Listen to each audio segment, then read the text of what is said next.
You know, tomorrow marks the 20th anniversary of 9/11. Can you believe it?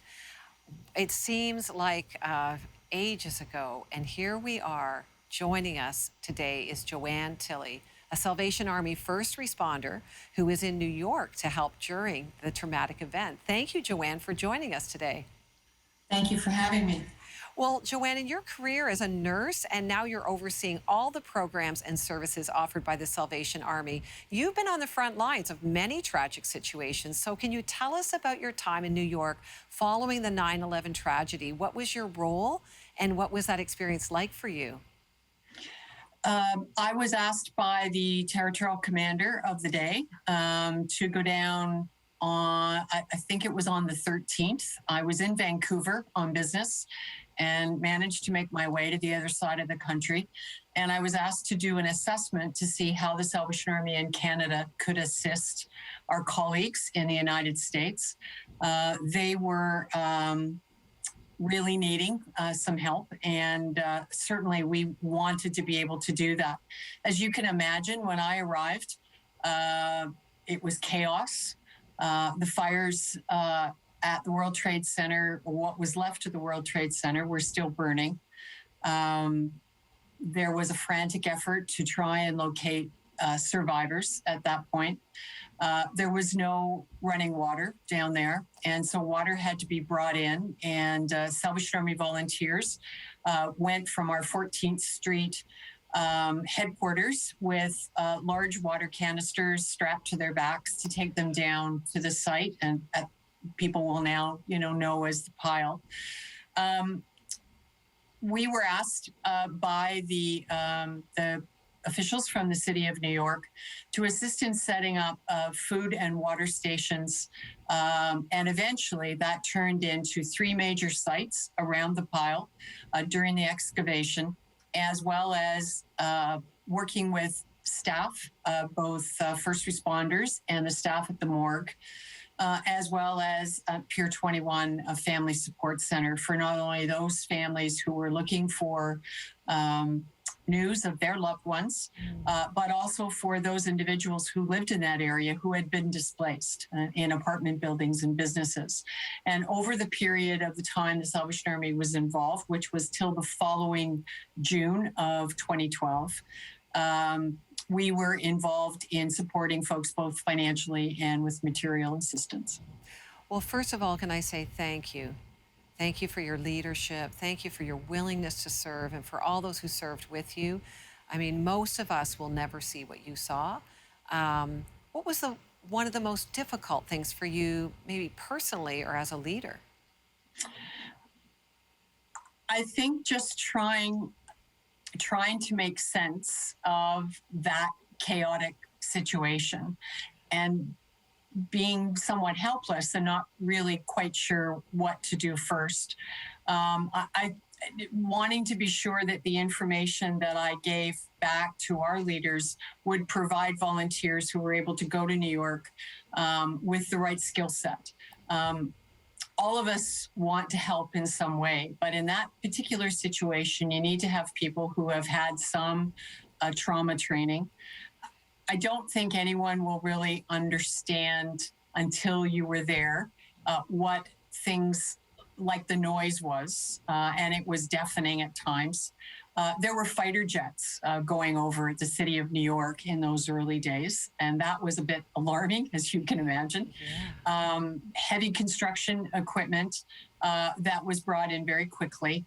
And I think the most difficult thing for me personally was chatting with the construction workers who were forced to see and do things that they had no training for. It's one thing for fire department officials and first responders and the police and the fire and the Port Authority, even the military, to have to turn over a piece of concrete and there be human remains. Yeah. It's something else for a backhoe operator or someone who's operating a crane to do that and then be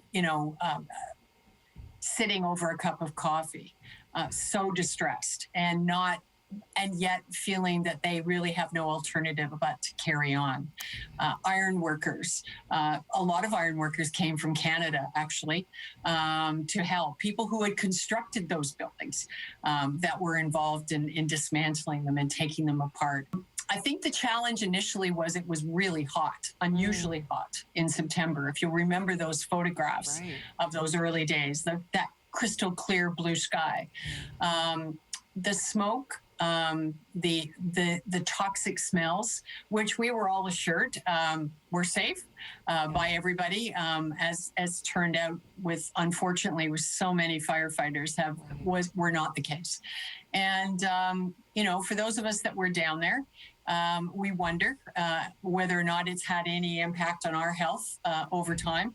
And I'm happy to say that so far, other than on occasion when I'm tired, I have a cough that won't go away. But it is something when a construction worker who's about 6'4", who's the foreman, would come to me every day before he started to go and give his workers their instructions for the day and say, I'd like you to give me a psalm.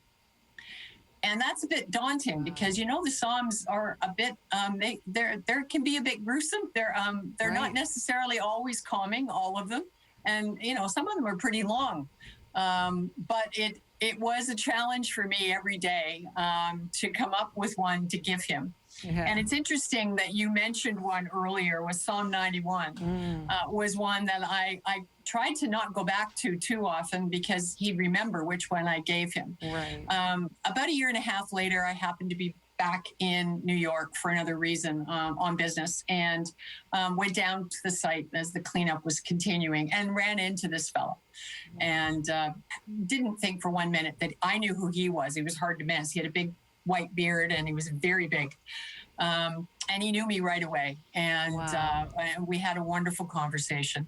But the people that I remember the most are the volunteers from that community, from the Battery, around Battery Park, who just showed up.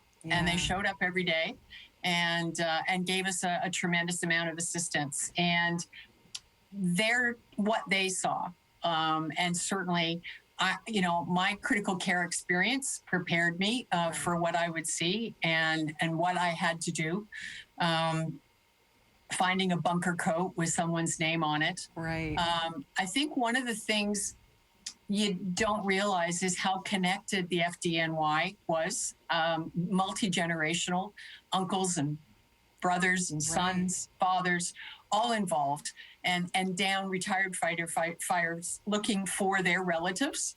And then to come across this bunker coat and an oxygen tank and be asked to sit and hold it. Right. And make sure nothing happened to it while they went to find their family, and standing at the edge of the pit, knowing full well that there was a good chance that they would never, ever have enough to bury, but at least have that memory and that coat. Well, I thank you for giving us such a glimpse of that time. Thank you for your service and all those who served. And, we need to be praying now as we face many tragedies around the world and in our own nation. But we thank you for your service. We'll be right back.